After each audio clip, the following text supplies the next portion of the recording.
Well, every once in a while, a song comes along that really stops you in your tracks, and you walk away after hearing it feeling like that's exactly everything that I've wanted to say, but haven't been able to until somebody like yourself put it into a lyric form. And I think that there was a collective sense of that in the evangelical church for many people when they first heard what Americans call knowing you, but I'm over there in Britain, all I want to love you. Because you guys are smarter than we are, and you title songs by the first lyric line, which is just probably a good practice. But I do. This is by far my favorite song of yours. Probably for many people, their favorite song of yours. And I want to play a portion of it, and then I'd love to talk about it. All I want so dear, built my life upon all this world reveals, and was to all I once thought gain, I have counted loss, spent and worthless now, compared to this. Knowing you, Jesus, knowing you, there is no greater faith. You're my all, you're the best, you're my joy, my righteousness, and I love you,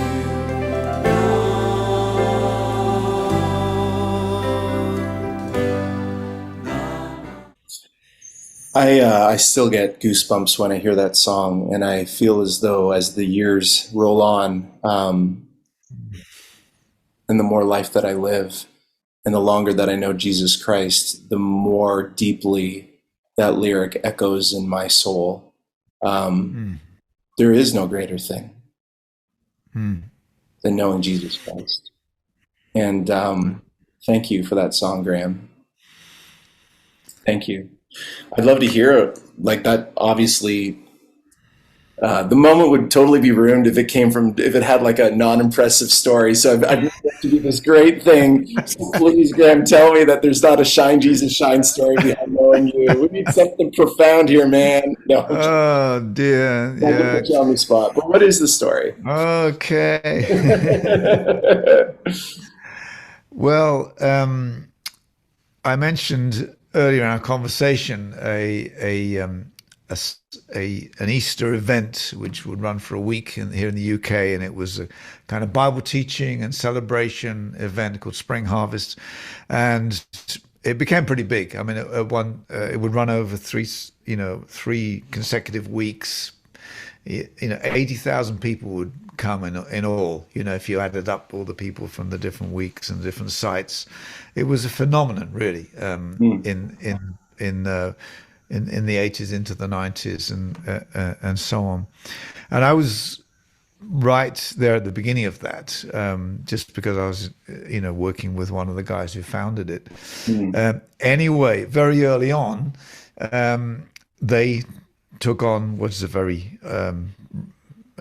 regular kind of thing that happens in these kind of events is you have a theme every year, and they would typically write out to all the various songwriters that will get involved, and there were lots of worship leaders and who would write songs and say, this is the theme for next year. If you've got a song, or you could write a song, send it in and maybe we'll use it, And that happened to me several times. The Servant King, that's the way that song came. Oh, wow. Okay. Yeah. And another one of mine called Meekness and Majesty. Wow. So this is the key. If we want to write great songs, we got to just find a contest. Well, I wouldn't call it a contest. It was, Okay. it was just that lots of different worship, several different Sure. worship leaders would regularly be involved. So they had a relationship with Spring Harvest, and so Mm. they would. But at the same time, they, the folks running the event would use any song from anywhere that seemed to fit the theme. But Mhm. to have songs specially written was great, and I seem to respond to that as a writer. And I still like that challenge. Someone says, "Oh, would you write a song about such and such?" But of course, you can never guarantee come up with a good song. This is the thing. You can write a song, but is it a really good one? So the year comes along. We're in the 90s now, I think, and the theme is the Book of Philippians. So it's not a snappy title like Servant King or This Is Our God or whatever. It's the Book of Philippians. And so I sat down and I thought, well, where do I start? So Philippians is a relatively short book. So I just sat down, read it through probably 3 times, in a sitting, just sort of, God, speak to me through this. And it was at that point where Paul is talking about the things he could naturally be proud of, his background, his family, his education, and so on. And then he says, but it's all rubbish compared to the surpassing greatness of knowing Jesus Christ, my Lord. And that was the point where I thought, yeah, if we were just to be able to sing knowing you, Jesus, it's the greatest thing. So the chorus, that gave the frame. And if you like, that was the moment I felt the Spirit of God was stirring me. And then I had to write the verses, and it just seemed obvious to just try and put the scripture to music. So, if you look at those, I'm sure it's obvious anyway, but maybe not everyone's noticed.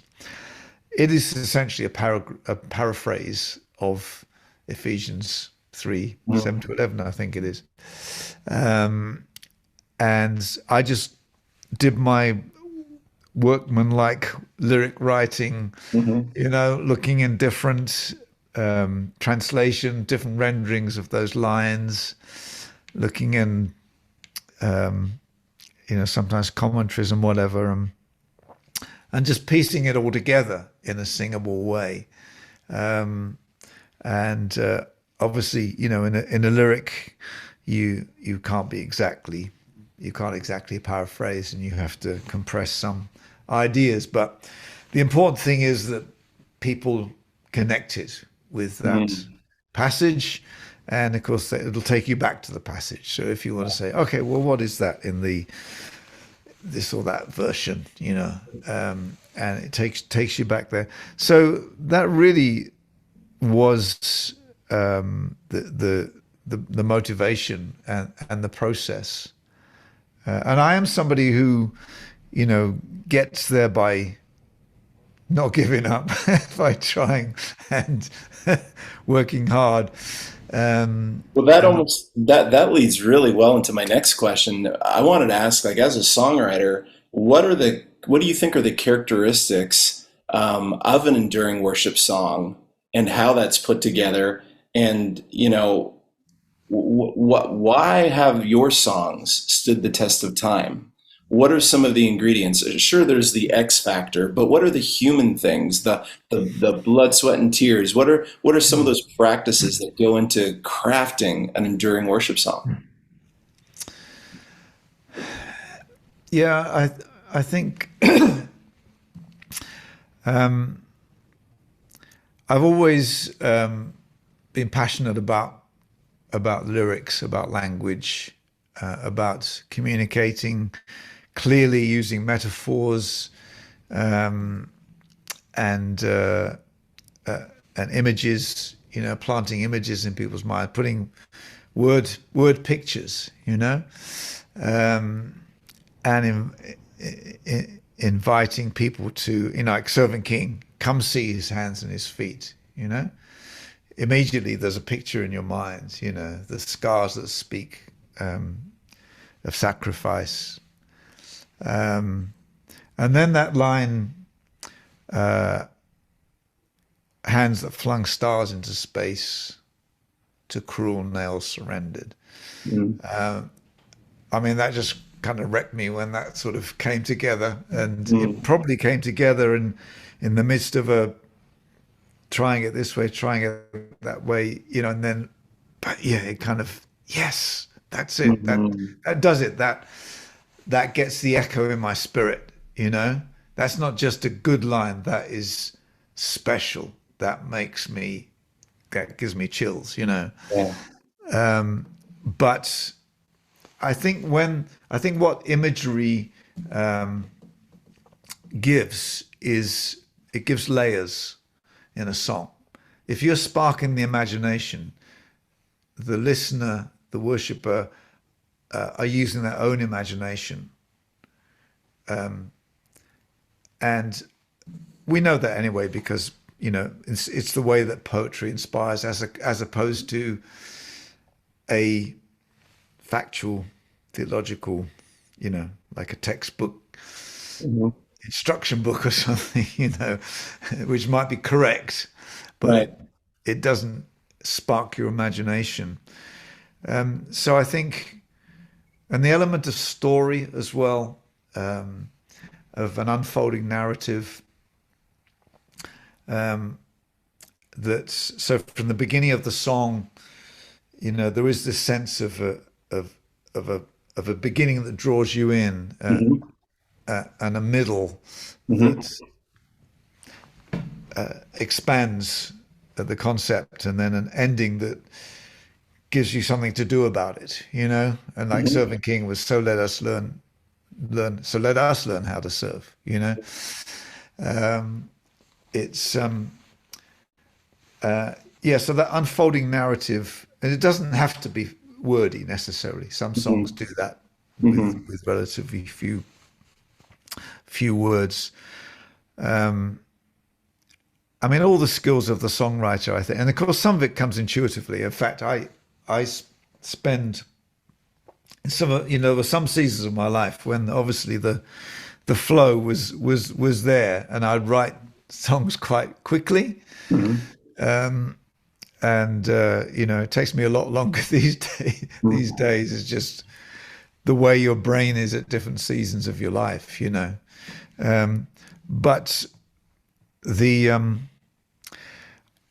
I think editing has always been important to me. You know, once I've made a draft, even though I'm excited about it and I love to rush into the studio and record it, I sit with it and I bounce it off some trusted friends, and I look at lines and think which one could be better or clearer, you know, and I carefully rewrite, or maybe, you know, placing the words in the right place, you know, with the melody, so that the release, the release of emotion, worship, comes at the right time. Right. You know, the music and the words come together. There's so many subtleties that I say it's a mixture of intuition and sweat, you know, and hard work and trying it this way and that way. But I'm always determined, you know. I'll write, sometimes I'll have a song and there's just one line that I think that's not quite there, you know. Sure. And sometimes I just sit down and I write one alternative after another that could fit, you know. Yep. Sometimes 30, 40 options until I hit one that just pops out, Right. you know. And the chances are it'll have a strong image and a verb in it. So it, again, something's happening and you're sparking the imagination visually, you know, with a visual image. And then there's tunes. melodies. I don't know. I'm probably most intuitive in uh, what is it? Is it intuition or is it trial and error? I don't know. I have to feel a melody, you Mm. know, um, and it's got to move me and stir me. And What are some melodies or lines that you've stumbled across in your writing, even from some of your most famous songs that when you stumbled across them, you thought, ah, that's a little bit better than what I normally do. That's I need to make a note of that. That kind of jumps out at me. Is there a melody that you stumbled across that you're like, oh, no, this is special. yes, I'm always on the lookout for those things, you know. Mm. And I think that's a lot of the work of a songwriter is actually discerning. You know, it's recognizing something, and whether it's special or just ordinary, Mm. and listening to that feeling that it gives you, Yeah. or recognizing that it hasn't touched you. It's Yeah. right, it's correct, Yeah. it rhymes, but it just hasn't touched your heart, you know. Um, and yeah, I'll sometimes I very often rewrite songs, and you can do that to a fault, and you can just shred everything after a while. But if you're not careful, in an attempt to perfection, you can actually, like, pulling a beautiful flower apart, and you can't put it back together again.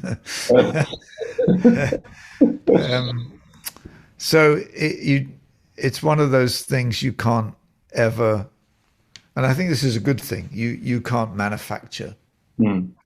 Now, I think if you really understand the mechanics of music, there's an awful lot you can do that I couldn't do because I'm not a trained musician at all. I'm a totally play it by ear, intuitive person, Mhm.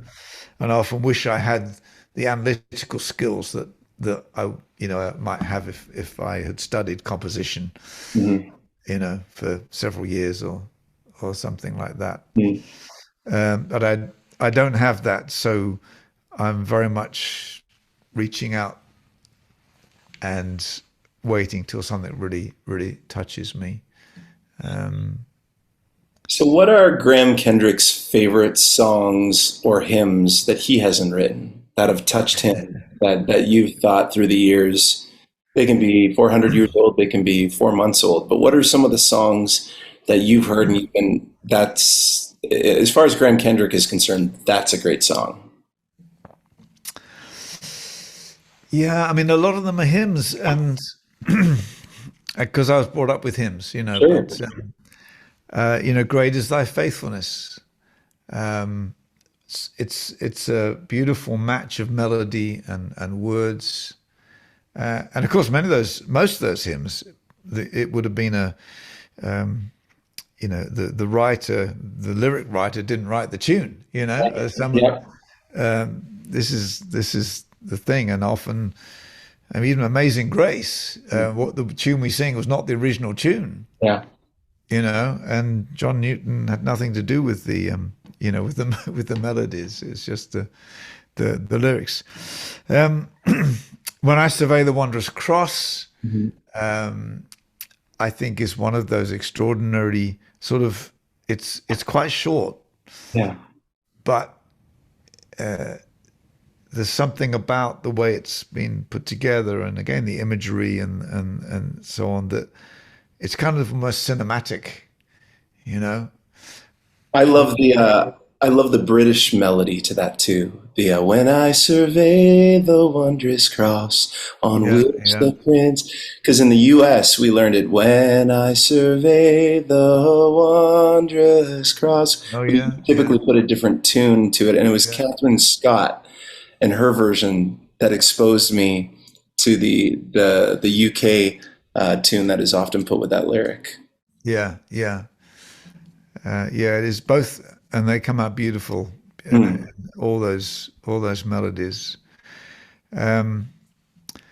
So Wesley, Yeah. Charles Wesley is probably my big songwriting hero.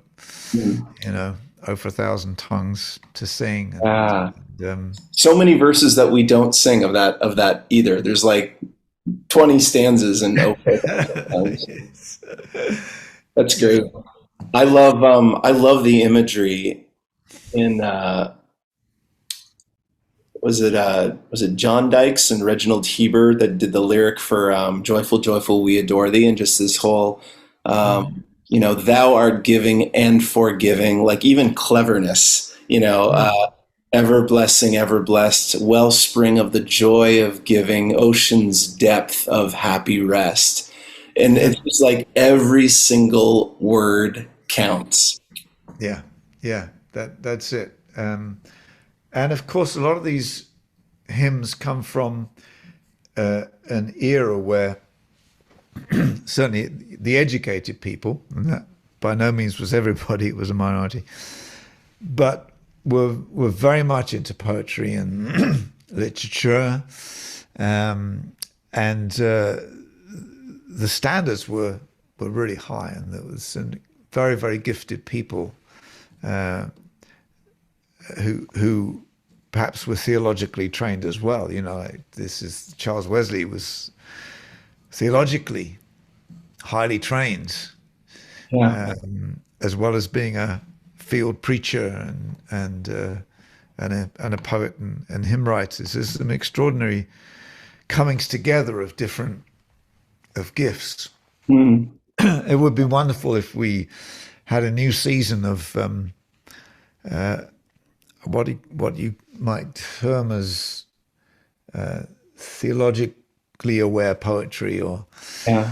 poetic theology, and I think the two come together. And I've heard it, I've heard it said that some of the greatest theological themes can only be expressed poetically, Yeah.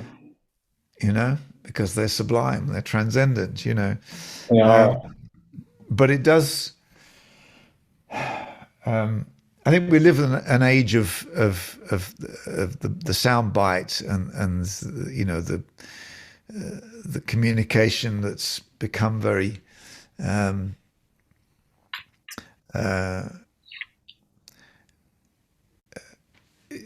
it's I think it's reflected in our songs, Mhm. that we don't necessarily have the patience for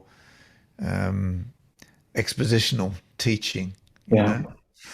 Yeah. that takes you deep into the scriptures. Mhm. If we heard or gave ourselves a lot more to that, we might be writing some songs on other themes and greater depths. That is a good word. That is a good word. Yeah. Yeah, Graham, what are some of your favorite songs of yours that you still enjoy leading? And in a moment of perhaps unique transparency, and this may not be true of you, but I know it is true of some artists. What are some songs, let's just put it softly, are songs that you're happy to put on the shelf and have a little bit of distance and rest between the times that you lead them? I'll give a little softball to that.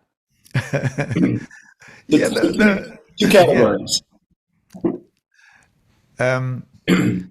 Yeah, there are some. I think sometimes songs are so much of their little era, Yeah.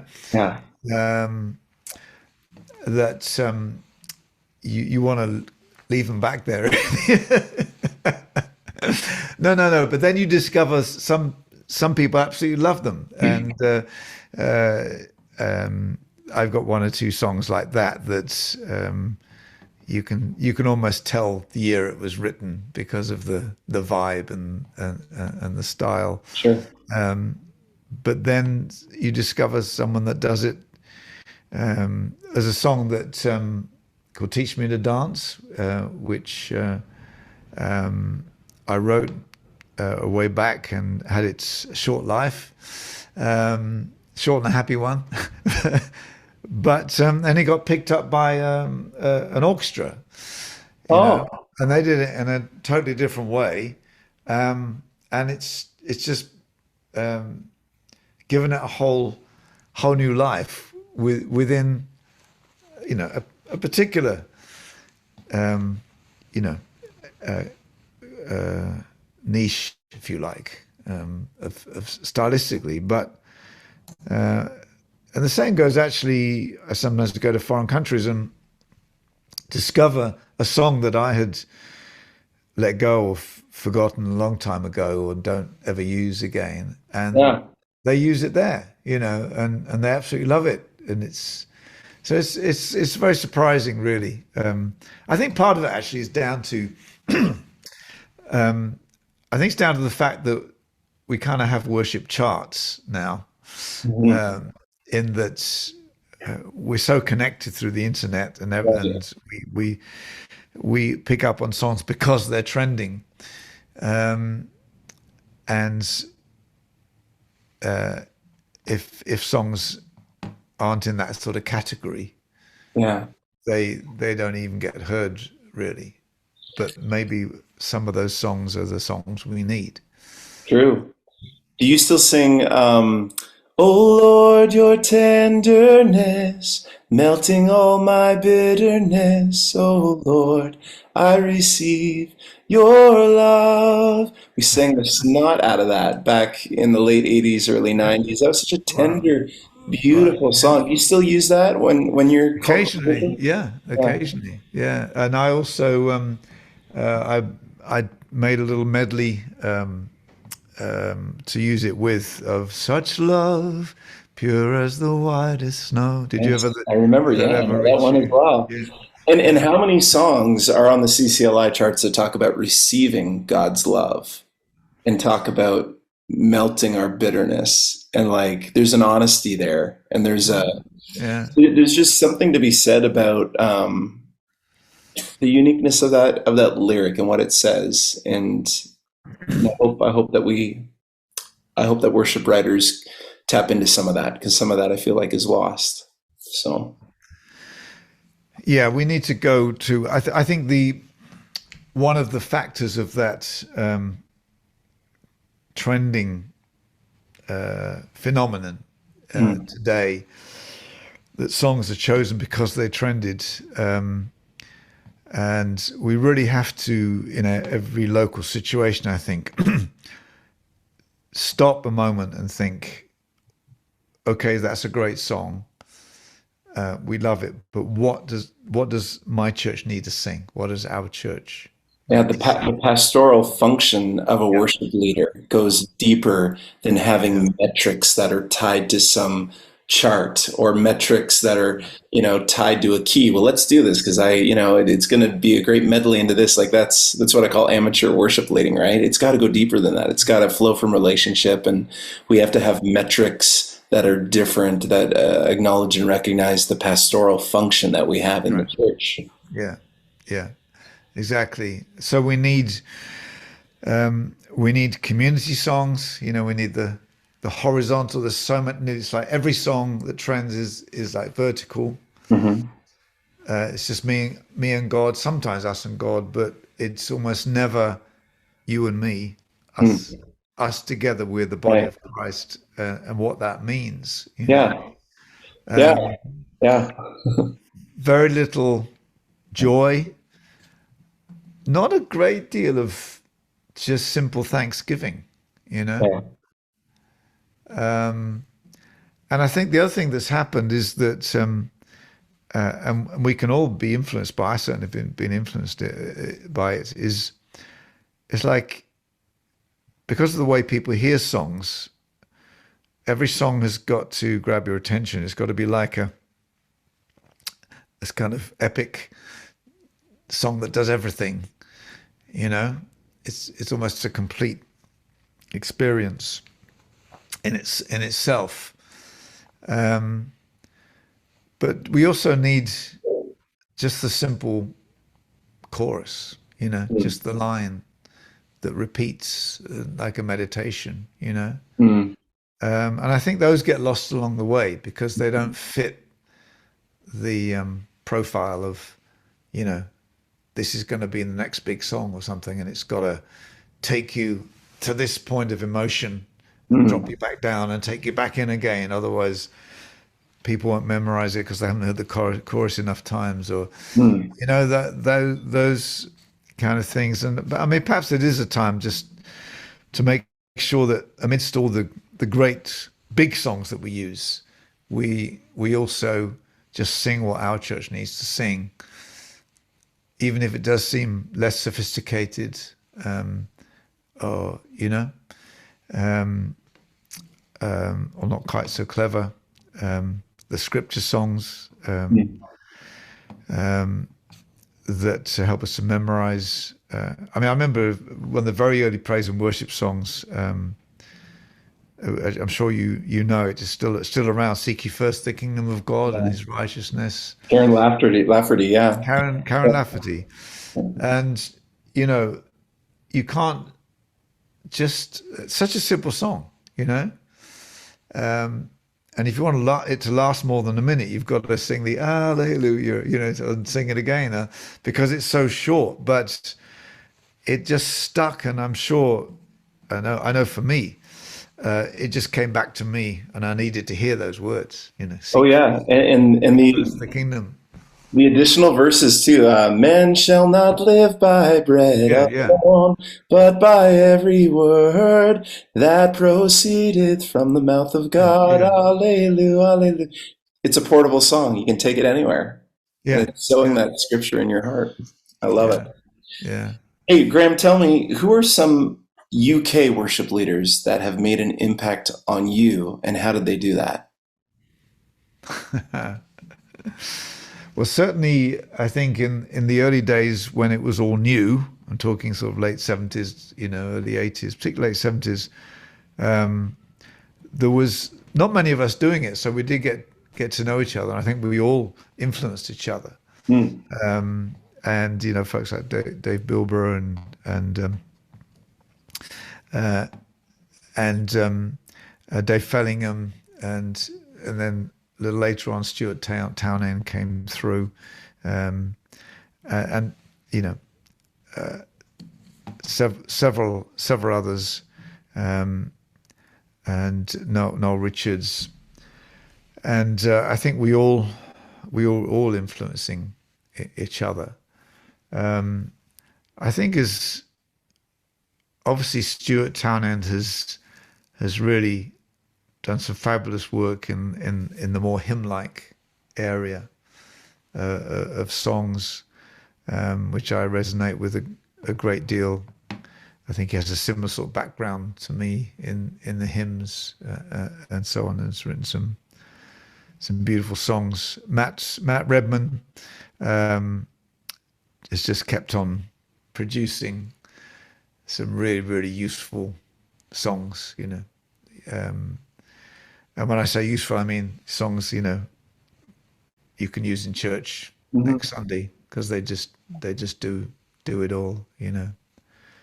And Martin Smith has done a great variety of stuff, you know, both on the praise and worship front and in his more sort of pushing out into the culture, Delirious and so on.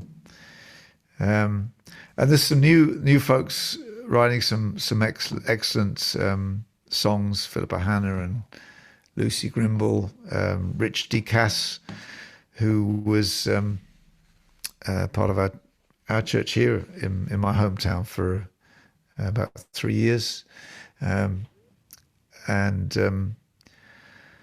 oh, there's so many. There's and a lot of fresh talent. You know, Great. too many to name. A lot of fresh talent coming through in lots of different parts of the church, and actually in the churches that are we've got a lot of African background churches in the UK, especially in the London area, and Caribbean churches and Mhm. other international churches that are producing some outstanding, you know, musicians and writers that you might never hear, Right. because it doesn't quite fit the dominant genre. But I think we need to look in those places for freshness and variety, and different styles. I love Steph McLeod's writing. I don't know if you come across Steph McLeod, Scottish guy. Again, both his singer-songwriter material and his worship material is very rich and very deep and very lyrical. So there you go.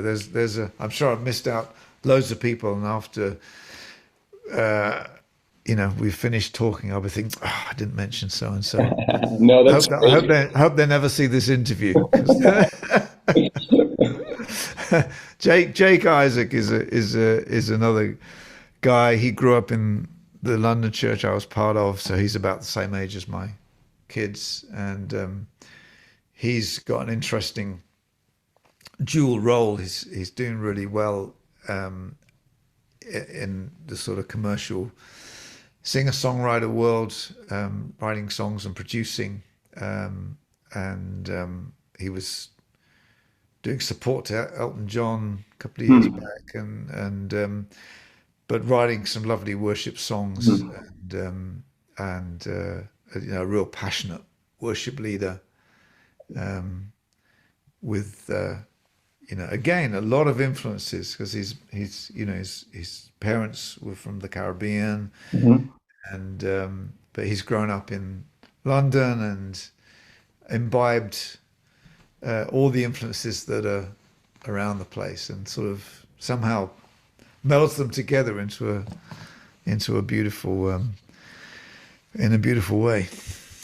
You mentioned your kids, and I'm always curious to ask, do they have a sense of your impact in Christian music and in the worship? You talk to some artists, and their kids are just like, yeah, they're not really interested. They know that I sing and that I've done some things, and sometimes they're happy to do that. Do your kids have a sense of your career as a songwriter and just the places that your songs have traveled to? Yeah, they do actually, and partly because we took them with us. There was a season, when they were young enough in terms of their education. We did trips to the States and to Asia, and the Far East and so on. And so they had to be there, and Daddy was up there leading worship or doing a march for Jesus, or so yeah, they've seen it, and I think they understand it and appreciate it. Graham, you've been leading worship for most of your entire adult life. What is some of the most important advice worship leaders need to hear today that you've had to learn in ministry? Values. Yeah, values, lessons learned, all of the above. Yeah. Well, they're the simple ones, really. If you're going to lead worship, you've got to be a worshiper. You can't take people where you haven't been yourself, and that's not about what you do on stage. Essentially, it's about how you live your life, and I think that is always the greatest challenge. Especially our private world. To make sure that we are inviting Christ into every part, Yeah. of our lives. So I think it's that seeking to live a life of worship is what gives authenticity to what we do in public, and then to be the same person that you are leading worship as you are in your private life, in your family life, and in your internal life, in your thought life, and so on. and that, of course, that is the big challenge of the Christian life for every Christian, isn't it? It's in Romans 12, 1, don't be conformed to this world, but be transformed by the renewing of your minds in Christ Jesus, and it's that constant renewal that comes through the Word of God and through prayer, that brings the transformation that makes us somebody that, whatever we're doing, whatever's happening, we're there for Jesus. Yeah. And I'm not pretending that is easy. That is the big challenge, isn't it? It is. But it's the way we need to walk. I think church. I early on took on board, because it's part of the gospel, being part of church, even when it's hard. And there's been seasons when, particularly early on, when I started out in the sort of singer-songwriter era, it was hard to find any church that understood what somebody who's itinerant does, and Right. the pressures and so on. But we thought, no, we stick with church, even if it's not our ideal church. If this is where we believe we should be at this time, we'll stick with it, and God's graciously provided about that. I think we mustn't get cynical about church. When a lot of worship leaders, you're part of the inside. You're on the inside track. You know what's going on, and churches are led by human beings and faulty human beings, and sometimes you can get cynical, but it's just you just can't do it. You can't allow yourself to become cynical or bitter or any of that stuff. You've just got to keep. As Proverbs, is it 4:23? Says, above all else, guard your heart. Wellspring. For that's the wellspring of your life, and so we have to constantly guard our hearts and keep them clean and keep our relationships as good as they can be. It's all about teamwork, so we have to learn to respect others and look for the best in them and try and draw out people's gifts. Yeah. And submit our lives. Sometimes you have to do that formally. I know early on when I started to become in demand and starting to travel a lot, I made sure to connect with my pastor or a pastor, that was within my circle, that saw my life, Yeah. and make it clear that they had my permission for them to speak into my life if they thought it was necessary. And sometimes that's just a matter of having a cup of coffee, and chatting for an hour and a half or something. And but making sure that there's an accountability there. And when I in the late 80s decided to have my own company,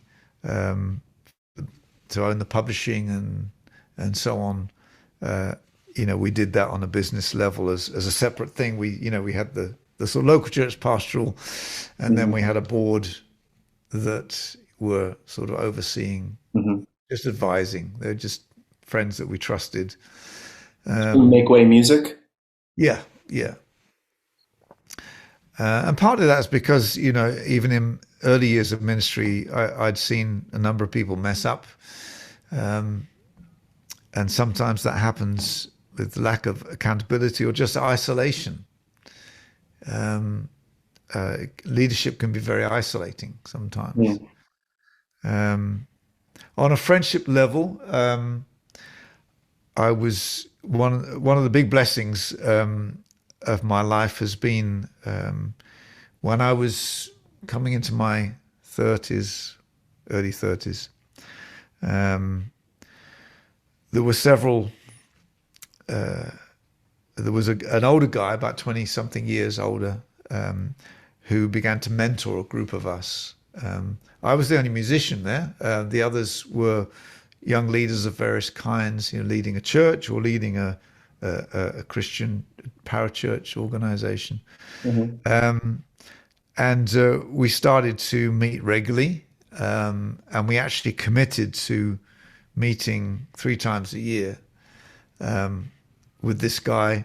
So we'd go away just overnight somewhere, and the agenda basically was we'd each have a chance to talk about what's happening in our lives, our successes and failures, and our joys and sorrows, or whether there was a baby due or or there was a house move or a ministry move. We would share and then pray for each other. We just one after the other. And then we'd have a meal together, have some fun, have a laugh, let our hair down a bit. But it became a safe environment where you could talk about stuff that you couldn't talk about.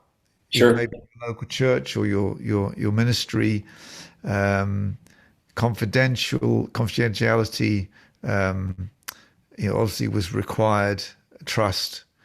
But you could let your hair down a bit, or you could say, look, honestly, guys, I've had it. I'm I just want to run out of the, So a friendship place, and we still meet. Wow. How many years?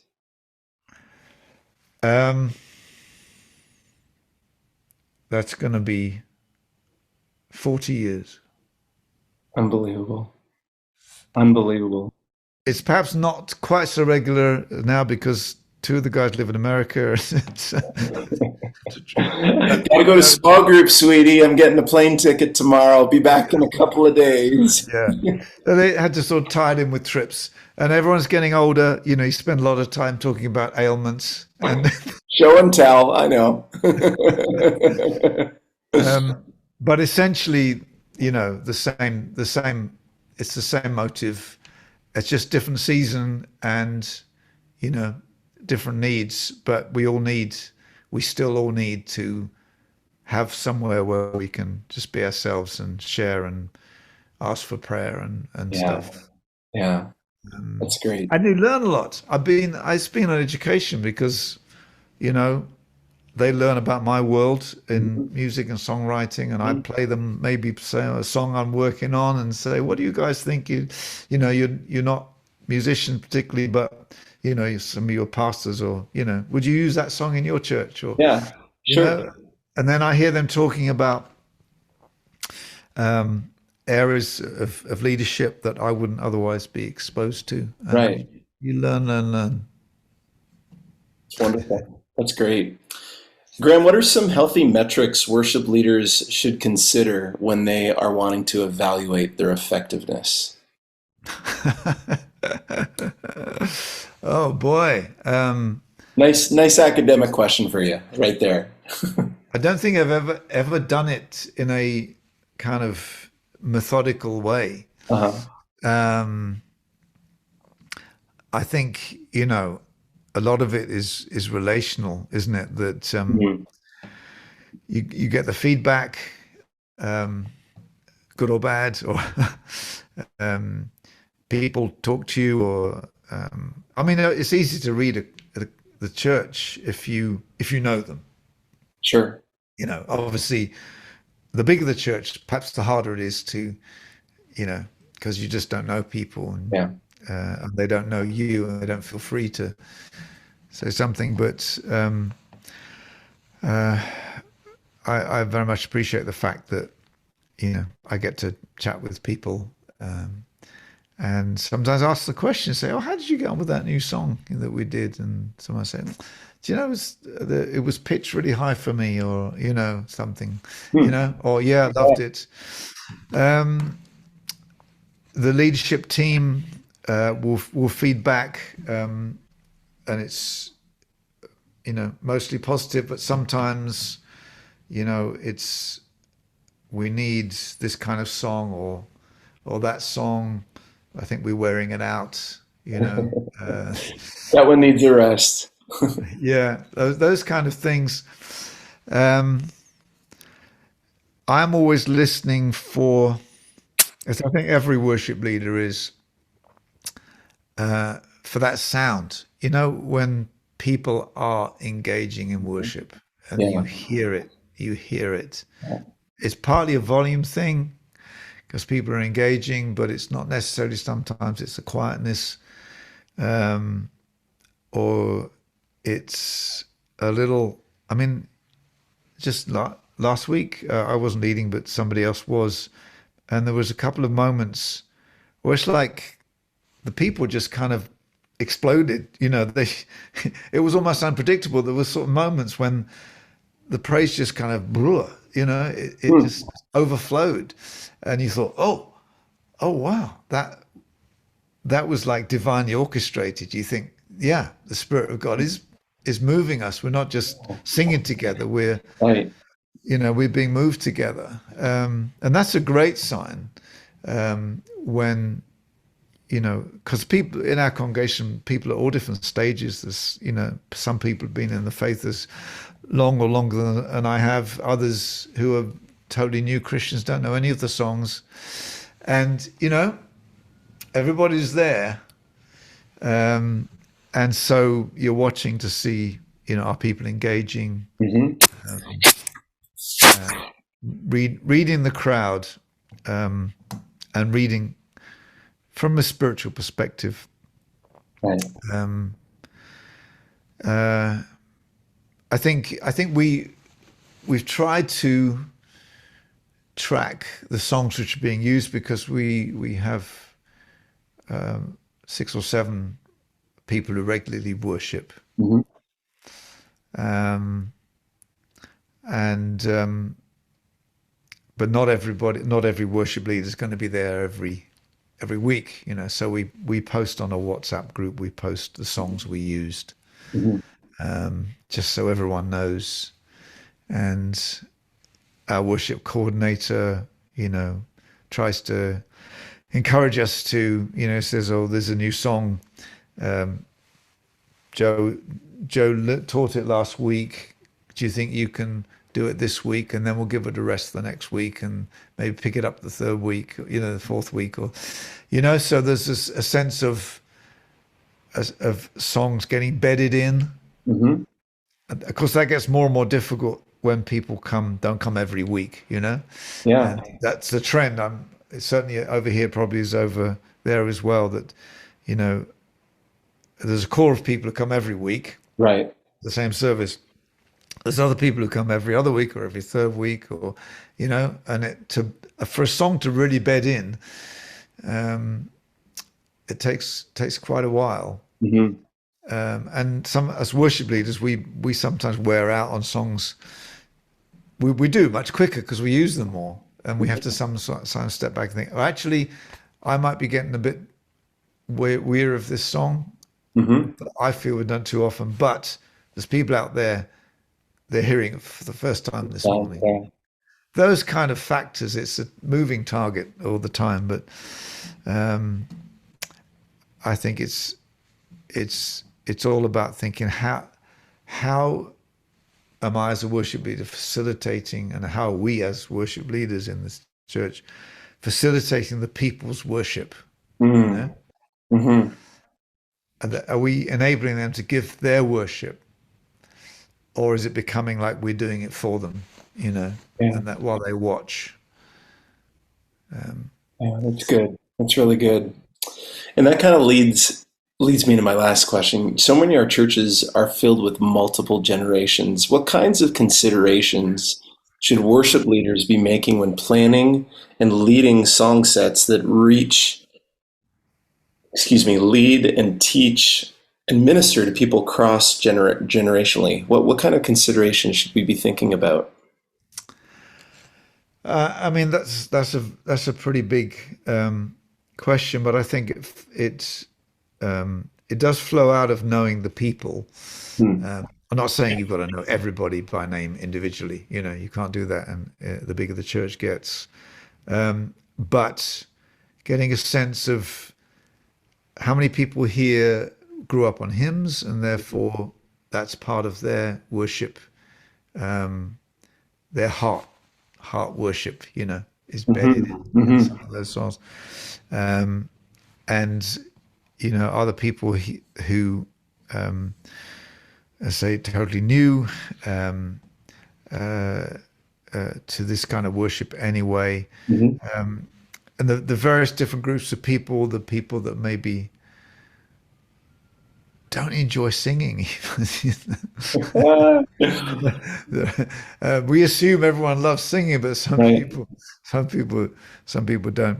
We tend to have like many churches do. We often have a song early on that particularly relates to the children that they can do actions to. Hmm. But we get everybody joining in, and then you know, at a certain point in the service, they will go off to classes, um, and they'll have some more songs up there, but they'll be aimed at the particular age groups.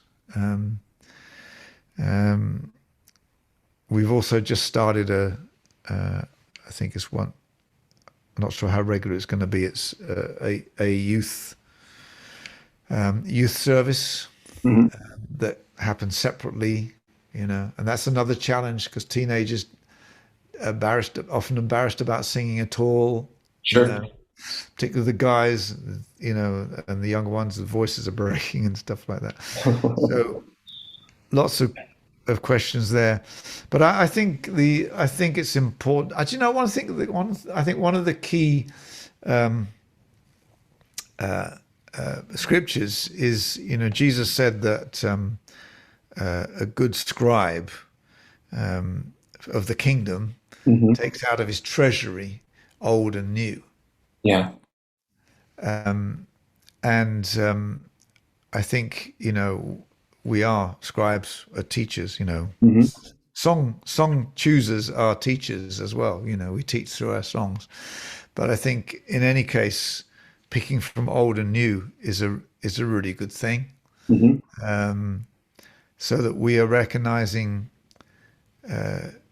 you know, that we're part of a 2,000-year-old, more than that, go back to David, you know, 5,000-year-old, Yeah. whatever, tradition.